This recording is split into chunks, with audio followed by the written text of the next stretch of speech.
Tu mano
Señor, te damos gracias porque tú has resplandecido tu rostro sobre cada uno de nosotros, Señor. Por eso estamos acá, Señor, y te pedimos que tu Espíritu Santo obre en nuestros corazones, Señor, a tal grado de sentir ese fuego, ese ardor por buscar tu palabra, Señor. Ese fuego, ese ardor por buscar tu rostro, Señor. Que pongas en nosotros, Señor, esa sed y esa hambre de justicia, Señor. Conocemos el costo, Señor, pues tú nos has mostrado, Señor. Y hemos decidido seguirte, Señor. Que, Señor, tú obres en cada uno de nosotros para que nosotros podamos caminar tras de ti, porque no es algo fácil, Señor, es algo sobrenatural, Señor. Pero tu Espíritu Santo nos da el poder, Señor, y nos impulsa a seguir. Tu amor nos motiva, nos constriñe para seguir, Señor. Señor, muéstranos tu amor, tu misericordia en esta palabra de hoy, Señor, y respáldala, Señor, para que esa palabra cumpla su cometido. Gracias, Señor, de antemano, en el nombre de Cristo Jesús. Amén y amén. Vamos a sentarnos y abrimos nuestras Biblias. Nos quedamos en Mateo 15.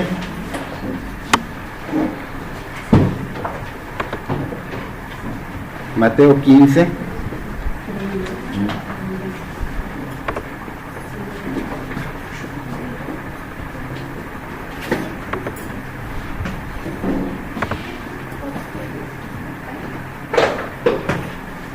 Mateo capítulo 15. Vamos a ver hoy del 29 al 31. Nos quedamos en el 29. Hoy vamos a ver nuestro texto muy pequeño. Mateo 15 del 29 al 31. El tema de hoy, el Señor Jesús nos enseña que Él es la esperanza, pero que requiere ser buscado y encontrarse con Él.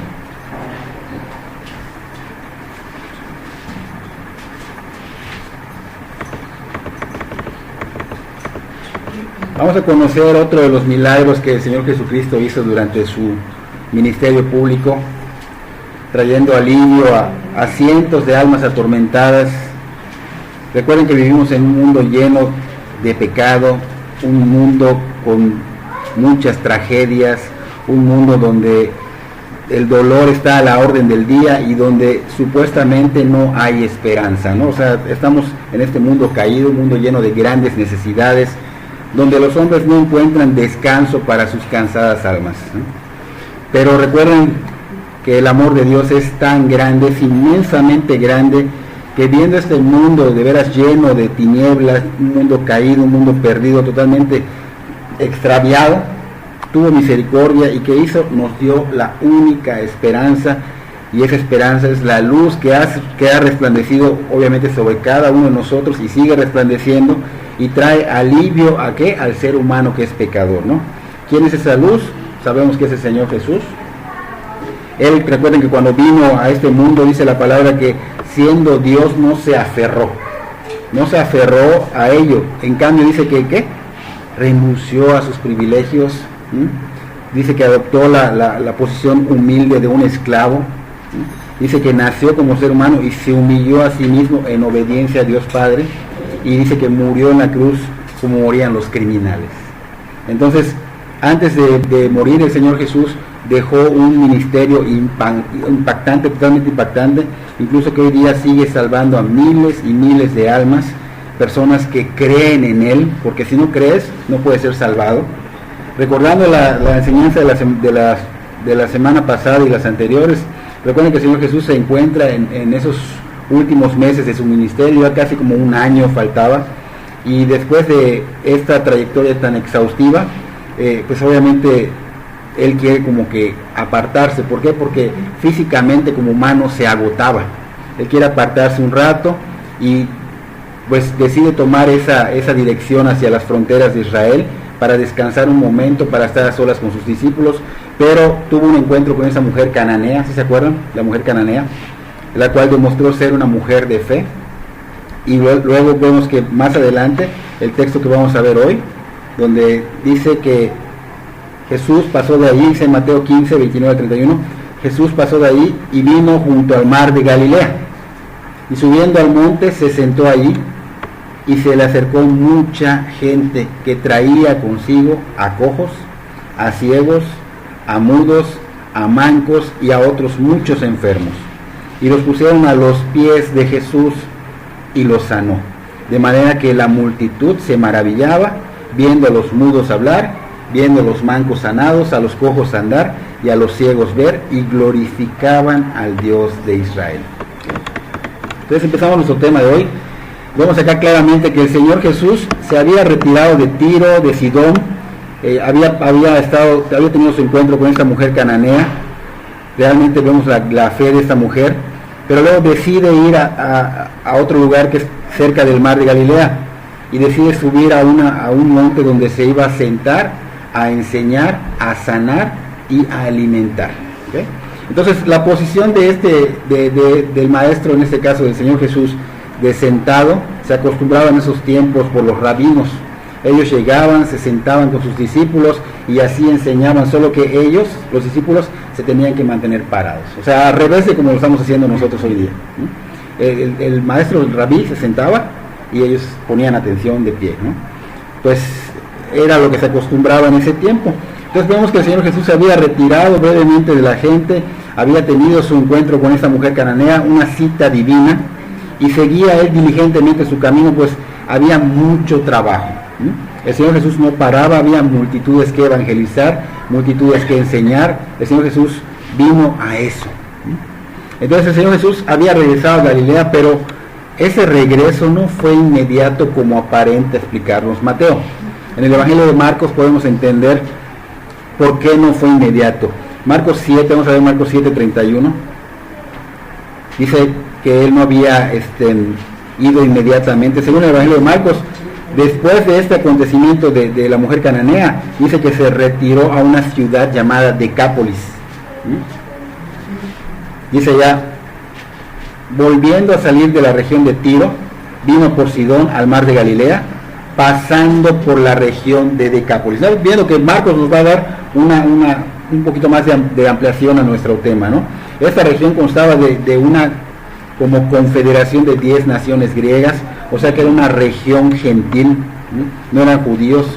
Eso quiere decir que el Señor Jesús no vuelve inmediatamente a Israel, sino que pasa por esta ciudad de Decápolis. Recuerden que Decápolis era una ciudad que constaba de 10 ciudades, o sea como una región con 10 ciudades. Entonces para recorrer todo este Decápolis pues habrá llevado tiempo, así que no fue de inmediato su ida a Israel. Seguramente habrán pasado semanas antes de que el Señor Jesús volviera a Israel.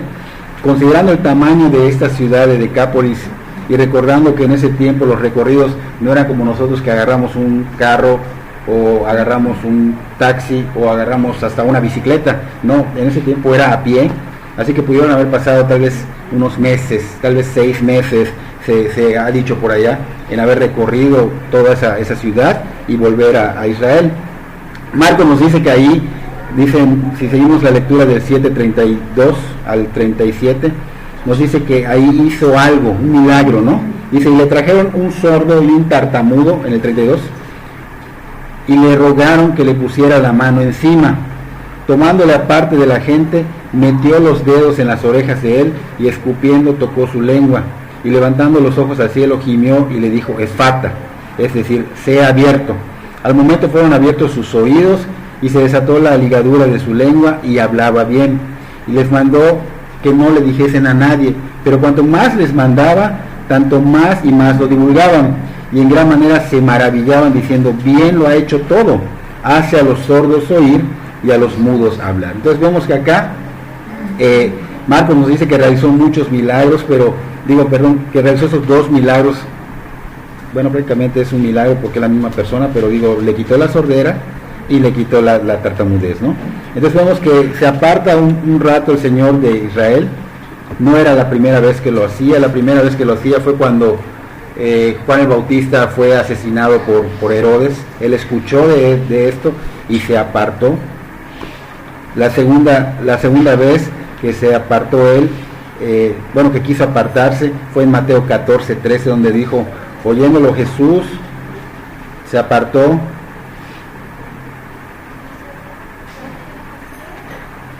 de ahí en una barca a un lugar desierto y apartado.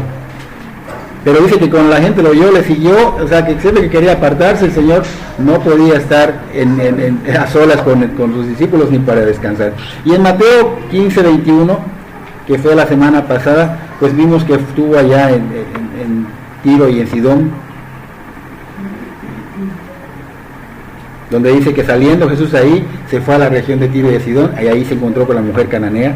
Pero ahora lo estamos viendo ahorita, pasando por esta región de Decápolis, ciudades griegas, y pues respaldado por la palabra del Señor Jesús, dice que quería descansar, pero que también quería pasar un tiempo con los discípulos. ¿Para qué? Para que los instruya, porque venía la misión de ir y hacer discípulos a todas las naciones. O sea, antes de que él muriera, tenían que ser instruidos, ¿no? Entonces él quería tener sus tiempos para enseñarles, para mostrarles qué es lo que tenían que hacer. Al final vemos que llega Jesús a la frontera de Israel, y vemos que se sienta en un monte, después de un gran recorrido, y dice la palabra que se le acercó mucha gente, que traía consigo a cojos, ciegos, mudos, mancos y otros muchos enfermos. Dice que los pusieron a sus pies y los sanó, o sea, se los acercaban, se los ponían en el camino. ¿Okay? ¿Y qué hizo el Señor? ¿Se negó a sanarlos? No. ¿Acaso buscó cobrar por sanidad? No. El Señor dice que tuvo misericordia y que se le removían las entrañas de la compasión por ver a estas personas mal. A veces pensamos que el Señor Jesús no tiene compasión de nuestros enfermos, a veces pensamos que el Señor Jesús no tiene compasión de las personas que no tienen a Cristo en sus vidas, pero vemos que el Señor Jesús se le removían las entrañas de ver sufrir a esta gente, de ver a estas personas sin Dios en sus vidas. Entonces, ¿qué hace? Los sana. Y hoy día en esos hospitales, en las casas, donde sea que hayan personas que estén enfermas, buscar al Señor, ponerlos a los pies, ya sea que ellos busquen del Señor o si nosotros estamos cerca. ¿Cuál es nuestro trabajo? Llevarlos a los pies de Cristo. Entonces, el Señor tiene compasión por los enfermos, tiene compasión por esas personas que se encuentran en los hospitales, realmente personas que no tienen a Cristo en sus vidas. Y acá dice que los sanó, o sea, la intención, aparte de restaurarlos de la enfermedad que tenían, era para que crean. No solo era sanarlos y ya, sino era para que crean y se arrepientan y vuelvan a Dios. O sea, la intención de que nosotros llevemos a los enfermos mira, el Señor puede sanarte, sí puede, pero la intención tiene que ser para que crean en Él. Llevarlos a que crean, porque ¿de qué sirve que sanen si al rato no tienen a Cristo y mueren eternamente? Entonces esa intención debe ser no solo que sean sanados, sino que ellos sean de Cristo, rindan su vida a Cristo, vuelvan a Dios. ¿Okay? Entonces vemos que el Señor los sanó y es un increíble ministerio. El Señor Jesús impactó. ¿Por qué? Porque traía esperanza a este mundo lleno de ¿qué? De angustias, lleno de tristezas. La gente estaba triste, enferma, sin esperanza. Y el Señor, ves cómo impacta todo este lugar, donde había, creo que el 90% eran gentiles, porque eran ciudades griegas, no habían judíos casi, y los impacta. Había muchos enfermos, dicen muchos cojos, muchos ciegos, muchos mudos, muchos mancos, o sea, cientos y cientos, y muchos con diferentes enfermedades, y todos ellos, la mayoría no tenía esperanza. Entonces vemos al Señor que estaba allá sanando. Primero que nada vimos que sanó un sordo tartamudo, y yo creo que este milagro, este prodigio habrá llegado a oídos de esas personas, porque ellos creyeron en Él y le traían a las personas a sus pies. Entonces seguramente había corrido su fama por este evento que había hecho Él, ¿no? Y pues es algo que nosotros tenemos que llevar de lugar en lugar la palabra, para que vean que hay un Dios vivo que puede sanar, que puede dar vida eterna. Entonces que escuchen la fama del Señor Jesús a través de nuestra voz, pero también a través de nuestras actitudes, o sea, nuestra vida. ¿Okay? Entonces vemos que el Señor Jesús traía esperanza a los necesitados, y vemos que los sanó, y la gente dice que se maravillaba de ellos, o sea que quedaban totalmente contentos, impactados, porque nunca habían visto a un hombre hacer tantas proezas, tantos milagros, y pues que trajo esperanza a ese lugar, ¿no? Entonces esto estaba sucediendo, Y la gente dice que se estaba maravillando, o sea, porque delante de sus propios ojos, ya no era que se los habían contado, sino que lo estaban viviendo, lo estaban viendo, y veían que los mudos que conocían ellos empezaban a hablar, y veían que los cojos que ellos conocieron, que no fue una farsa, empezaban a caminar bien, de una manera correcta, y vio que los ciegos veían y los sordos hablaban, y dice que también los mancos, o sea, no solo era, por decir, tal vez restaurar alguna torcedura, sino también había por ejemplo, había personas que tenían cortas las piernas, había como un crecimiento de extremidades. Entonces esos milagros de veras son cosas que impactaban a la gente. A lo mejor una mano corta y estiraba, a lo mejor un pie en corto y estiraba, no lo sé, de alguna manera el Señor Jesús hizo de estos milagros. Dice que los mancos fueron restaurados, y pues es algo que, wow, es impresionante, nunca había sido visto allá, nunca habían visto que ellos veían a un hombre hiciera estas cosas, y dice que glorificaban al Dios de Israel. ¿Okay? Entonces, para explicar un poquito mejor esto, mientras el Señor Jesús estaba sanando a la mayoría de estos enfermos que eran gentiles, pues se estaba demostrando que los gentiles estaban recibiendo no solo esas migajas que caían de la mesa, sino que estaban recibiendo más que eso, porque, o sea, esto era algo que el Señor iba a hacer solo con las ovejas de Israel. Sin embargo, el Señor tuvo misericordia y lo hace con estos gentiles, y estaba recibiendo no solo la sanidad, sino que estaban viendo al Señor, la luz enfrente de ellos, para que ellos pudieran realmente venir a ser parte de veras de este cuerpo de Cristo, que somos nosotros, los gentiles, que no teníamos oportunidad, y que también porque el Señor tuvo misericordia, y obviamente estas personas judíos rechazaron al Señor, tuvimos la oportunidad de recibir no solo esas migajas, sino mucho más. ¿Por qué? Porque somos del pueblo de Dios, pertenecemos a ese cuerpo de Cristo, somos la iglesia de Cristo, y es una gran bendición, ¿no? Entonces, en esos tiempos los enfermos eran traídos al Señor. En esos tiempos, en esos lugares, llamaban a estos mancos doblados, así como con reumatismo, ¿no? Y Mateo 18:8, si puedes encontrar Mateo 18:8. 18:8. Allá en Mateo 18:8 parece que el significado de manco significa mutilados, porque el Señor decía que si tu mano te está haciendo pecar, córtala, ¿no? Entonces parece que está diciendo que manco significa mutilados, porque Él decía que es mejor entrar en la vida eterna con una sola mano o con un solo pie, que realmente con los dos arrojado al fuego eterno, ¿no? Entonces, aquí estamos viendo una obra de sanación que prácticamente era algo que no se podía hacer. Y vemos que para Dios no hay nada imposible, porque estamos viendo algo extraordinario. Restauraba las extremidades. No sé, entiendo que puede ser que no tuvieran un dedo, o no tuvieran, y a lo mejor venía o crecía. Y yo no dudo del Señor, Él lo puede hacer. Entonces, aquí está mostrando, la Biblia es respaldada por la misma Biblia, no estoy inventando. Él restauró, hizo este milagro tan sorprendente, que la gente dio gloria a Dios. Dio gloria a Dios, estaba sanando, estaba haciendo algo extraordinario. No solo hubo sanidad de enfermedades, sino que hubo restauración de extremidades. Algo impactante, ¿no? Ahora, conociendo el trasfondo de esta gente que estaba en ese lugar, que eran gentiles, ellos eran politeístas. ¿Qué es politeístas? Que creían en varios dioses.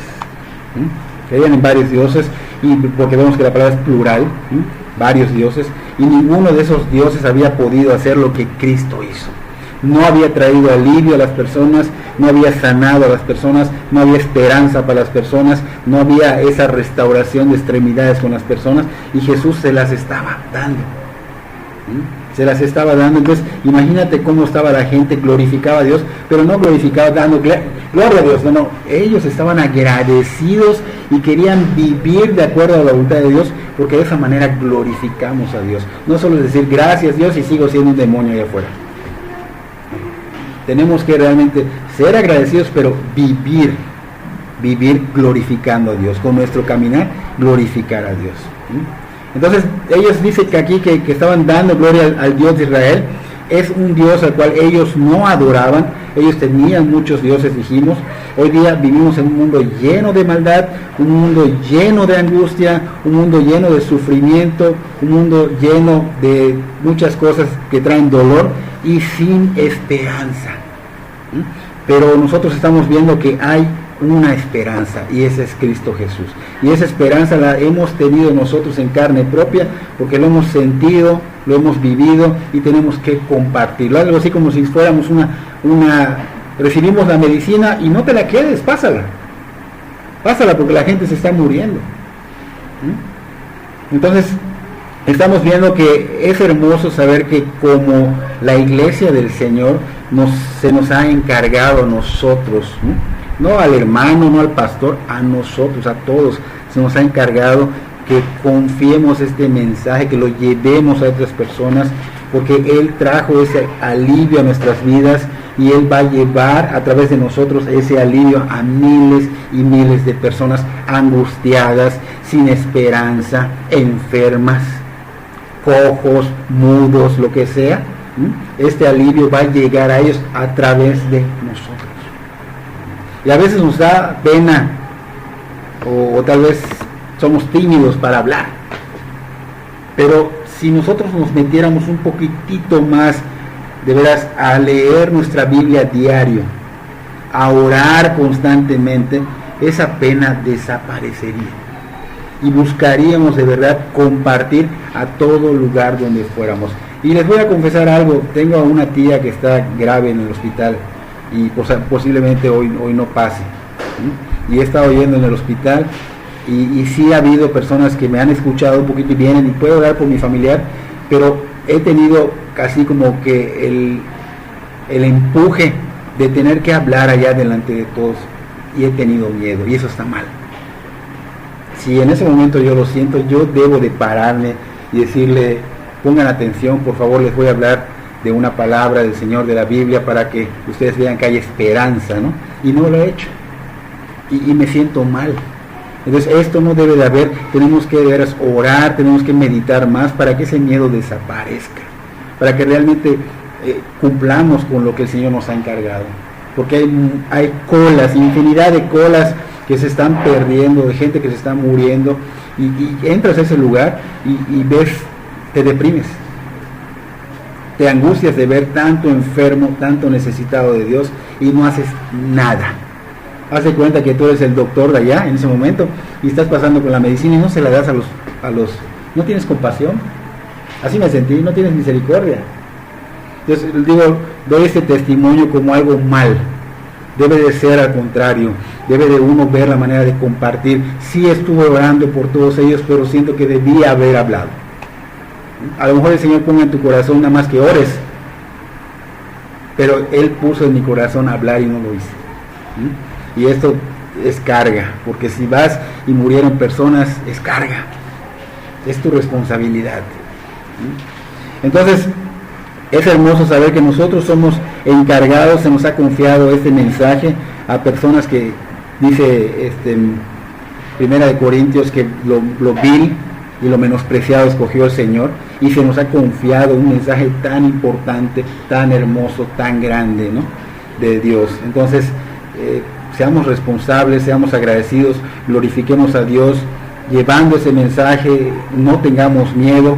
El Señor Jesús, cuando estuvo en esta tierra, siempre tuvo palabras de aliento, siempre hizo que vieran en Él esperanza, y eso es lo que tenemos que hacer, llevar palabras de aliento, esperanza, pero en Cristo Jesús, que ellos vean que hay una esperanza para el mundo hoy, como dice la alabanza, y es Cristo Jesús, porque el Señor Jesús verdaderamente es la única esperanza para los necesitados, es la única. Y vamos a ver varios ejemplos, como Mateo 8:3.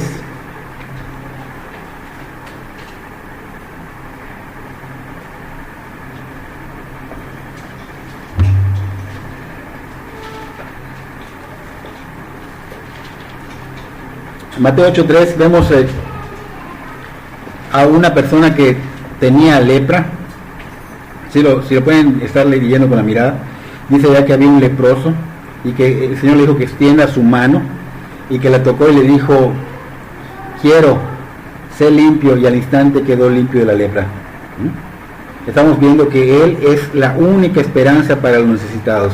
Si podemos irnos a Mateo 13, capítulo 13, versículo 12, vamos a encontrar a una mujer allá que estaba encorvada. Una mujer totalmente encorvada. Qué incómodo debe ser vivir así encorvado, caminando encorvado, no puedes hacer muchas cosas, debe haber dolor, y aparte era repudiada. Y esta mujer encorvada, mujer, le dice el Señor Jesús, eres libre de tu enfermedad. ¿Quién es la única esperanza? El Señor Jesús. Luego nos vamos a Lucas 18, capítulo 18, versículo 42, donde vemos también testimonio de un ciego que le pedía al Señor que le diera la vida, perdón, la vista. Y dice ya que el Señor Jesús le dijo, recíbela, tu fe te ha salvado. Luego vamos a Lucas 19, siguiente capítulo, versículo 10. Hay un pescador allá, donde el Señor le dice, porque el Hijo del Hombre ha venido a buscar y a salvar lo que se había perdido.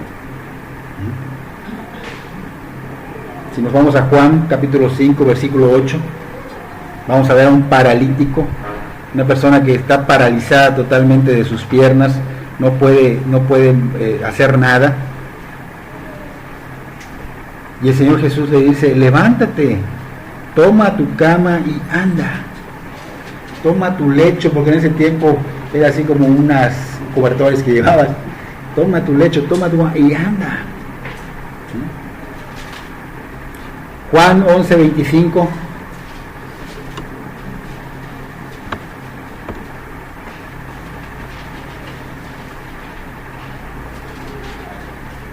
Ahí había muerte, y ante la muerte, que dijo el Señor, yo soy la resurrección y la vida. El que cree en mí, aunque muera, vivirá. Estamos viendo cómo el Señor Jesús es la única esperanza para los necesitados, y todos son necesitados de Dios. Pero como decía la alabanza, he decidido seguir a Cristo. Hay una decisión que hay que tomar. Así que no cabe la menor duda que el ministerio del Señor Jesús fue algo impactante, y hoy día su misericordia sigue siendo la misma, su compasión sigue siendo la misma. Él sigue sintiendo tristeza, y no solo tristeza, sino que Él está haciendo algo por nosotros, porque no solo, ay, me da tristeza y no hago nada. Él está haciendo, Él nos ha encargado a nosotros, Él pone en nosotros el querer como el hacer de su buena voluntad. Entonces Él pone en nosotros de que nosotros llevemos esa palabra de esperanza que es Cristo Jesús, ¿no?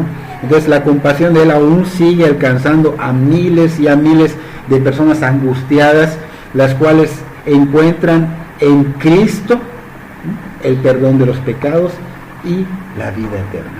Entonces eso es importante. Dice que estas personas glorificaban al Dios de Israel. El Señor Jesús en su ministerio vemos que siempre puso toda la atención al Padre. Él nunca se adjudicó algo, puso toda la atención de vida y dio toda la gloria siempre a Él. Y es algo que nosotros debemos hacer, dar toda la gloria de lo que hagamos, no adjudicarnos la gloria a nosotros, sino siempre dársela, poner la atención a Dios y dar toda la gloria al Señor.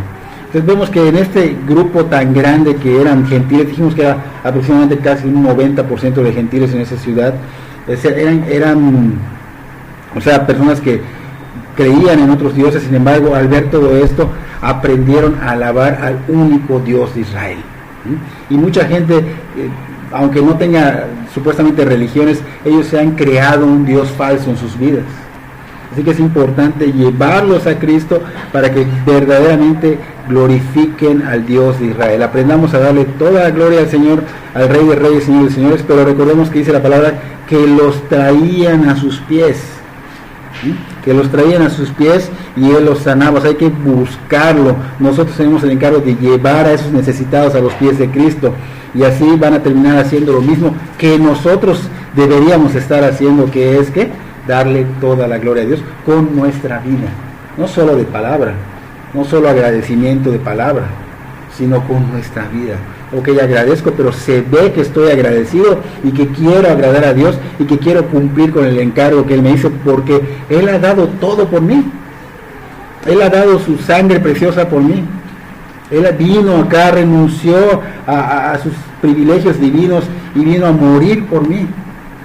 O sea, el costo no importa, porque yo realmente tengo que ver de qué me libró el Señor. Si no estoy viendo de qué me libró Cristo, de qué me sanó, de qué me restauró, créeme que no vas a ser una persona agradecida. Recuerda aquella mujer que fue y que ungió los pies de Cristo con su cabello, y el que lo invitó a su casa, que era un fariseo, empezó a decir, si supiera quién es esa mujer, no estaría permitiendo esto. Pero el Señor Jesús conocía los comentarios en la mente. Él es Dios, Él sabía que estaba comentando esta persona. Y Él le dijo que si habían dos personas, primero que nada, que no lo recibió como se debía. Segundo, le dice que si habían dos personas, las cuales uno pecó más y se le fueron perdonados sus pecados, ¿quién sería más agradecido? Pues el que pecó más. Entonces ella estaba siendo muy agradecida porque ella había visto que su pecado era grande y que Jesús la había librado de algo tan grande. Entonces es importante que nosotros veamos de cuánto nos ha librado el Señor. Nuestro pecado ha sido tan grande, porque a veces nos creemos mejores que otros. No, nos ha librado de algo grande. El Señor nos ha perdonado algo grande. Entonces debemos de terminar, nosotros debemos mostrar a los demás que somos cristianos y que hay un Dios vivo, hay un Dios de esperanza, y darle toda la gloria al Señor con nuestra vida, con mi forma de conducirme, con mi estilo de vida. Si mi estilo de vida no es adecuado a lo que el Señor está hablando, tienes que cambiar de dirección. Tienes que dejar ese camino, ese estilo que llevas, y cambiarlo totalmente. Y esto solo se puede hacer con el poder de Dios, con el poder del Espíritu Santo. Entonces, cuando uno decide recibir a Cristo como su Señor y Salvador, confesando sus pecados y arrepintiéndose de corazón, como decía Juan el Bautista, que haya frutos de arrepentimiento, que se vea que te arrepentiste y que estás yendo para el camino de Dios, que te está dando trabajo, pero esforzarse, la palabra esforzarse que el Señor Jesús usa en la Biblia, es que lo hagas así como cosa de vida o muerte, con todo lo que puedas. Porque muchos dicen, bueno, lo intento. No, esforzarse, esa palabra que estaban utilizando allá, era con todo, como si no lo haces, mueres. Y así es realmente, si no lo haces, mueres. Porque el camino a la perdición a la vida eterna es angosto. Con eso terminamos el tema de hoy.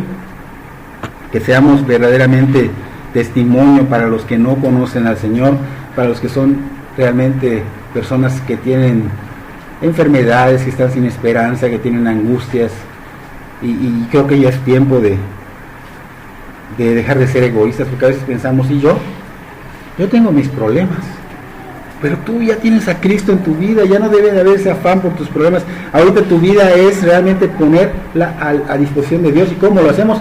Sirviendo a los demás. No me preocupo por lo mío, me preocupo por el del al lado, o por el otro, el hermano, o por el que está en el hospital, o porque está... O sea, a veces hasta veo mi caso y veo el caso de otras personas y digo, wow, estoy en la gloria. ¿Cuántas personas no tienen? Me topé a uno el domingo pasado que fui al hospital de acá a ver a 2 personas, no tenía los brazos, así nació, porque se ve que está selladito bien esto de acá. No nació con brazos. Y el pobrecito se está queriendo rascar. Y tú tienes brazos. O no tienen un techo, o están durmiendo en el hospital allá afuera, porque no tienen ni abrigos. A veces les llevamos cobertores, les llevamos suéteres, porque no tienen. Y tú te estás quejando de tus problemitas que son insignificantes. Oye, no, sirve a Dios y vas a ver que se te olvida todo y tus problemas no son nada. Dale gloria a Dios con tu vida. Vamos a pararnos para orar.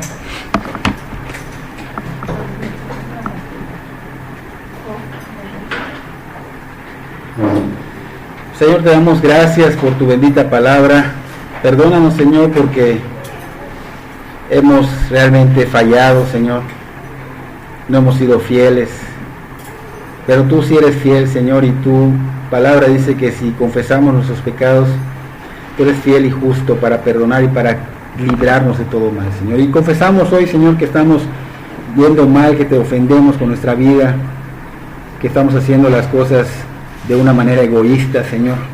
Pedimos perdón, queremos que tú nos limpies, nos purifiques, que tú nos pongas en esa comunión otra vez contigo, Señor, que no haya estorbo para nuestras oraciones, Señor, y podamos estar en una relación estrecha, Señor, y que podamos vivir caminando contigo y glorificando tu nombre, Señor.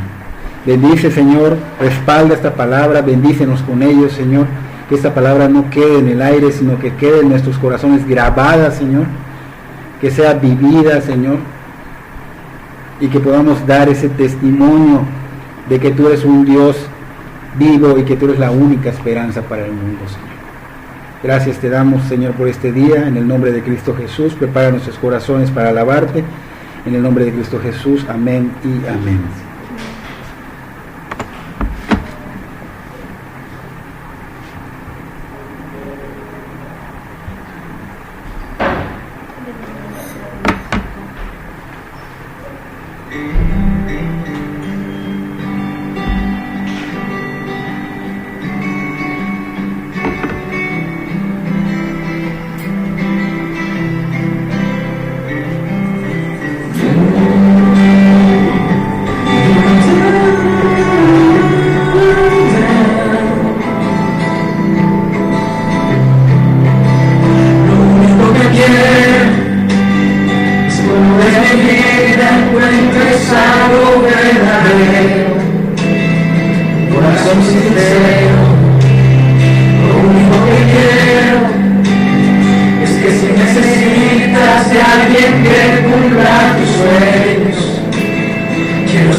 Haciendo tu voluntad.